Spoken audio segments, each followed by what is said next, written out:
International recovery efforts continue in Japan. 4 weeks after the March 11th earthquake and tsunami, Japan's National Police Agency has confirmed over 13,100 fatalities, with more than 13,500 people still listed as missing, leaving 82 children thus far in the worst-hit prefectures of Miyagi, Fukushima and Iwate without parents.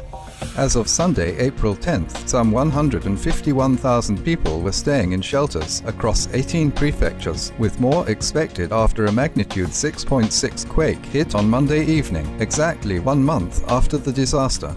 A tsunami warning was issued but later lifted. This latest temblor centered in Fukushima Prefecture, 50 kilometers southwest of the damaged nuclear plant, caused several fires to break out, with landslides that trapped 4 people in the city of Iwaki.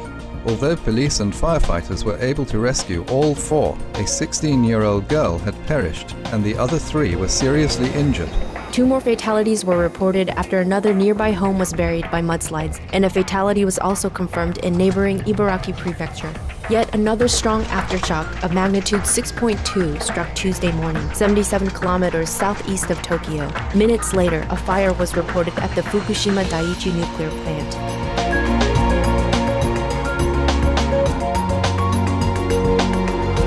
Meanwhile, in other parts of the country, more than 158,000 households are still without electricity and at least 210,000 across 10 prefectures without running water. Moreover, officials in Kesanuma City, Miyagi Prefecture, have found that well water and streams have been contaminated by slag and mud containing arsenic and other toxic substances that flowed from the Oya mine after the March 11th quake.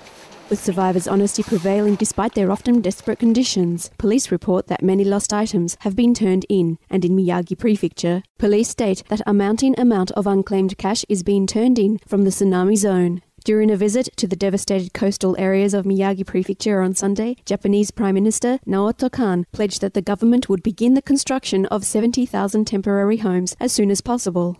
Meanwhile, engineers at the crippled Fukushima Daiichi nuclear plant said on Sunday that they are unfortunately no closer to restoring the cooling infrastructure, an operation that is critical to stabilizing the facility's 6 reactors. On Monday, Japan's Nuclear and Industrial Safety Agency announced that due to the massive release of radioactivity, it was raising the crisis rating at the complex from 5 to 7, the same as that of the 1986 Chernobyl incident. Desperate measures undertaken after the disaster, such as pumping water into the reactors, have now left plant engineers facing the problem of how to store 60,000 tons of radioactive water. To free up space as the highly contaminated water filled the internal reactors, Tokyo Electric Power Company, or TEPCO, had begun instructing workers to dump the lesser but still irradiated water into the Pacific Ocean, a measure that has continued days longer than originally planned. As the heavily contaminated water inside the plant has also hampered workers from inspecting the pumping systems, on Sunday they used a remote control helicopter to get pictures of the damaged reactors number 1, 3 and 4. The company also began using remote-controlled heavy machinery to clear debris from around the plant and start laying new pipes for pumping the irradiated water into another storage facility. Efforts have been aided by the arrival of 2 of the world's largest pumps, sent from the United States on Saturday. On Sunday, a worker who collapsed from exhaustion was taken to a hospital where his radiation exposure was said to be well below the legal limit.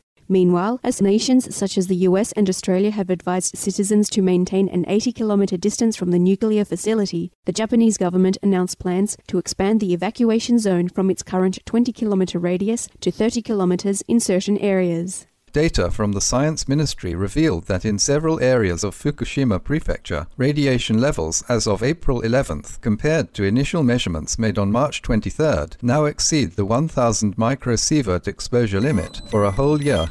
In Nami town, 30 kilometers from the plant, levels were measured at 14,480 microsieverts. As radiation concerns continue to mount over the ongoing nuclear crisis, an estimated 17,500 people of all ages participated in 2 rallies on Sunday, both held in Tokyo, as they called for the closure of all nuclear power plants in Japan.